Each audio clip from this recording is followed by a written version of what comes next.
Hey, it's Greg here with MailTimeGardening.com, and just out here planting some parsnips and using some cardboard in between the rows to suppress weeds and provide a kind of low-budget, dumpster diving sourced wood chip mulch in a sense. And it got me thinking about a conversation I was reading recently on the interwebs about cardboard mulch and how it's such a bad idea for gardening in general and organic gardening in particular. So I thought I'd just speak a little bit about my understanding of the points that people make that are against it and what I think about that. So let me show you what I got here. All right, so here I got a 4-foot by 10-foot bed, and I've got 1 foot wide, 30 centimeter strips of cardboard placed at a roughly, with 4-inch spaces in between. And in the 4-inch space, I've got parsnips planted down the middle. It's kind of middle of April, and it's a good time of year to plant parsnips. You can plant them as early as the soil can be worked, really. So today's the day I got around to doing that. I probably should have done it a couple weeks ago. Anyway, cardboard as a mulch. One of the arguments is chemicals. Aren't there chemicals in that cardboard? And aren't those chemicals bad for you and your soil and the soil organisms and the plants and all that sort of stuff? So yes, there are chemicals in the cardboard because there's chemicals in everything. I am made of chemicals. You are made of chemicals. I'm breathing chemicals right now. I ate chemicals for breakfast. Chemicals are just the very substances that everything in the universe is made of. So that doesn't mean anything. I think what is meant when people say chemicals, they mean toxic chemicals, poisonous chemicals, bad chemicals, not the good ones like, oh, I don't know, hydrogen and oxygen, water, things like that, right? Now, water is a great molecule made of various chemicals. Whenever people say this, aren't there chemicals in that cardboard? My question is always, which chemicals? How much? And what cardboard are we talking about? Like, some cardboards are coated to be fire retardant, so those ones probably have some, not so good chemicals in them, so I wouldn't use those in a garden. Some chemicals are, if they're for various types of foods, they might be coated in something to prevent mold or mildew. That might be something as simple as wax, right? But it could be something else, something antimicrobial, really depends.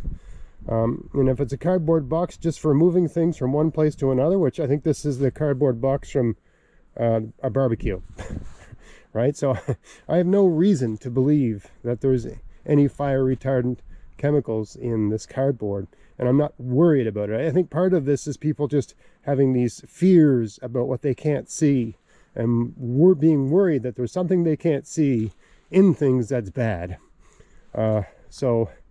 I tend to use, just think rationally. Why would a cardboard box manufacturer, why would a barbecue company pay extra for fire retardant boxes? I mean, their whole goal is to make money, right? They're not going to buy extra expensive cardboard if there's no point in that, right? So, and then there's also, depending on whatever chemical you're worried about, how much is in the cardboard? And what happens to that chemical when it becomes in contact with the soil? What happens to that chemical over time when it's put in contact with the soil, the various chemicals that are in the soil, the various chemicals that are in the air, and the various processes going on with the soil organisms that eat and process the cardboard? What happens to those chemicals after all of that? How much of those are, do they just combine with other things to become, relatively mundane, non-problematic molecules, right? What do they become? How long do they stick around? Are they a problem? Are they taken up by your plants? Which plants take them up, right? All those sorts of questions.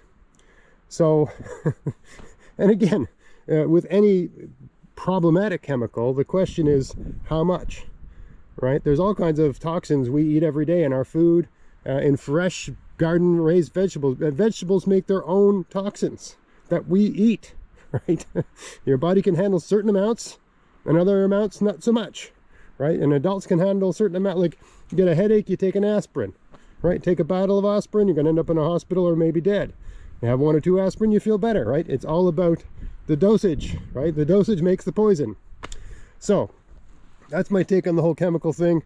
Not worried about it. I have no reason to think there's anything bad in this cardboard. And most of the cardboards, I usually get cardboard out of the dumpster at the drugstore down the road from where I live. There's a drugstore 5-minute drive away. That's the easiest source of cardboard. That's a great source of wood chip mulch, in my opinion. Now, one of the other arguments about cardboard is gas permeability. The idea that if you put the cardboard over the soil, there's no oxygen getting to that soil. What happens when a child, you buy something big and you leave the box in the middle of the living room floor and kids start playing it? What do? They get in the box. You know, have you ever been in a cardboard box, a refrigerator box or something like that? Do you suffocate? Like, you know, there's cracks and there's spaces, right? It's permeable anyway, right? I mean, you can't carry water in a box. If you have a really, really tightly sealed box and fill it full of water, the water starts seeping out, right? And most air particles are much finer than water particles, right? It is not impermeable. It is semi-permeable, right? So gases do get through cardboard. They don't get through cardboard as well as they would get through soil or wood chips, but they do get through. And if you've got your cardboard in strips like this with spaces in between, the gas is getting around and under and underneath and all that sort of stuff, right? And the cardboard breaks down. I mean, every year when I do this sort of thing, for parsnips, to use it as an example, right, I leave it like this. I've just got some old pieces of wood here to weigh it down so it doesn't blow away, because it's very windy where I live, as you probably tell from just the sound. I leave it like this, and once the plants get about 6 or 8 inches high, I thin and weed whatever weeds are there. You're going to get some weeds. If you plant these too close together, they shift and move around with rains and winds and stuff like that. They might actually be over top of the seedlings. That's why I have a wide space like this. That's a high probability that the seedlings, I planted them down the middle, they should come up, right? So once the plants are about 6-8 inches high, you got to do a little bit of weeding, but way less weeding than you would normally do, right? Like maybe 25% of the weeding that would otherwise be required, because about 75% of the space is covered, right? And then once I've done that weeding and spacing of the plant, I put a mulch down over the cardboard, right? And then at the end of the season, when I harvest my parsnips, the cardboard is gone. There can be, I usually try to take off the tape, but not always. Sometimes I'm just feeling lazy, so I leave the tape there. And when I'm digging up the parsnips and all the cardboard's broken down, whatever little bit of tape is still around, it's easy. I just grab it and throw it in my back pocket when I'm harvesting the parsnips. It's really, you know, basically the cardboard that was attached to the tape rots away, and the tape's easy to get at. What about the chemicals in the tape and the tape adhesive? And that's it. Again, what chemicals, how much is a problem, how long does it persist, etc., etc. If you can't answer any of those questions, I don't even know why you're asking. You know, investigate that first before asking the question. Honestly, I mean, I've been doing this in this garden for years.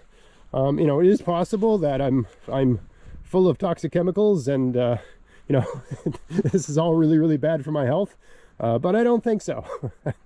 I think, you know, whatever's there, it's minimal, it's a small amount, it's benign, it's not worth worrying about. I mean, the mere fact that the tape is still there, I know after a season, there's still tape. The tape is not broken down, right? So whatever the tape's made of is still that, right? The tape hasn't broken down and gone into the soil and saturated the soil with tape chemicals, right? The tape is still intact, very much intact, right? You've covered it in a mulch, right? It's not exposed to the sun. It really doesn't break down.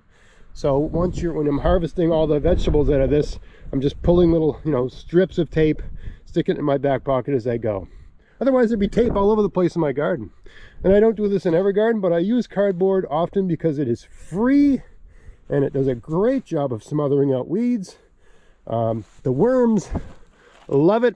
I was just reading something this morning.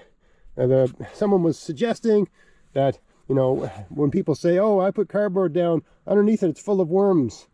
And that person says, oh, the worms, they're coming to the surface to get oxygen. That's ridiculous. You know, deep worms go down like 2-3 feet in the winter and wait out the, you know, like there's oxygen, there's air in the soil, right? The soil, any amount, the volume of soil by volume, right? Some portion, you know, half of the soil, just to keep it simple, half of the soil is stuff, and the other half of the volume of the soil is at the weight, one or the other. Anyway, you know, soil is some combination of clay, sand, and organic matter, and you know what the various, you know, fine soil particles. But it's also, if you have a volume in your hand, about half of that volume is going to be some combination of water and air, right? The soil always has some amount of water in it, even when it's very dry. When it's very dry, it's got a lot of air in it and very little water. And when it's very wet, it's got a lot of air and very little, a lot of water and very little air. But there's always some air and there's always some water.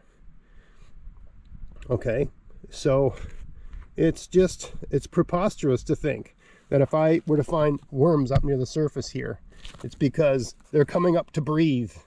The worms that are a foot down are breathing. The worms that are 2 feet down are breathing. The worms that are near the surface are breathing. You'd have to know nothing about worms to hypothesize that.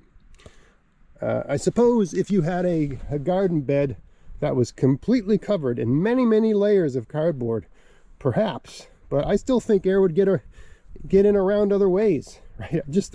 It's permeable. It's a permeable, you know, like cardboard is not airtight. And by the way, you know, it is standard practice in commercial gardening and even organic gardening to use black plastic as a mulch. Black plastic, much less permeable than cardboard. Made 100% of chemicals, right? Still used. So yeah, I think this is certainly the cheaper of two evils, if not the lesser of two evils. And not only that, but the soil organisms eat the cardboard, right? So you are feeding the soil organisms. This bed here, and for some people that are concerned about the lack of nutrients, there's not a lot of, you know, your cardboard's basically almost zero, you know, not a lot of nitrogen in cardboard, so it's not an ideal mulch in that sense of feeding the soil organisms. But before I put this cardboard down, I put 2 wheelbarrowfuls of manure. I don't do that every season. I think you know, a couple wheelbarrowfuls of manure a bed every maybe 4 years, 3-4 years seems to do fine. But by putting down that manure, I've added nitrogen to the soil. I've added organic matter to the soil. And now I've got this cardboard, which is organic matter, very low nitrogen. Once I mulch these beds, I'll be putting grass clippings or, you know, whatever I've got, leaves or grass, you know, something, but it's going to have nitrogen in it. All of this cardboard is going to vanish in a season. And I'm feeding the soil organisms. I'm keeping the soil healthy. That's my take on using cardboard in the garden. I use it all the time. It's so easy to source. You can grab it out of people's trash on the way to work, and you can find it in dumpsters all over the place. Right? So it's just so easy to get. You know, it's amazing the energy we put into sourcing some of these mulches, driving miles to get bales of hay, calling over and spending all kind of money for wood chips and stuff like that. When you've got a perfectly fine analog of wood chips in cardboard, it works fine. And in terms of being concerned about toxic chemicals, it just, to me, it is, you're worrying about something is probably not worth worrying about. I'm sure there are some cardboards that are problematic, but by and large, I don't think, you know, most of them are not a problem. I don't worry about it. I think the risk is so low. These are all questions of risk. I think the risk is so low. I don't worry about it. And in terms of the, suffocating the soil and starving the soil of air, especially when you got it in strips like this with spaces in between, it's just a ridiculous argument. There's no way that soil is starved of air. Okay, anyway, I hope you found this interesting. If you did, please like, share, subscribe. Until next time, get out there, get at it, have fun in your garden, use cardboard in your garden. Thanks for watching. Hey, do you like getting free shipping? Then go to Vessies.com to buy whatever you need for your garden this year and use my coupon code GAVS24 to get free shipping as long as there's a pack of seeds in the order and there's no oversized items. Check out the description box of this video for details. You can buy everything you need from Vessies. They have seeds, fruit bushes and trees, soil amendments, pest solutions, tools, clothing, and lots of other stuff too.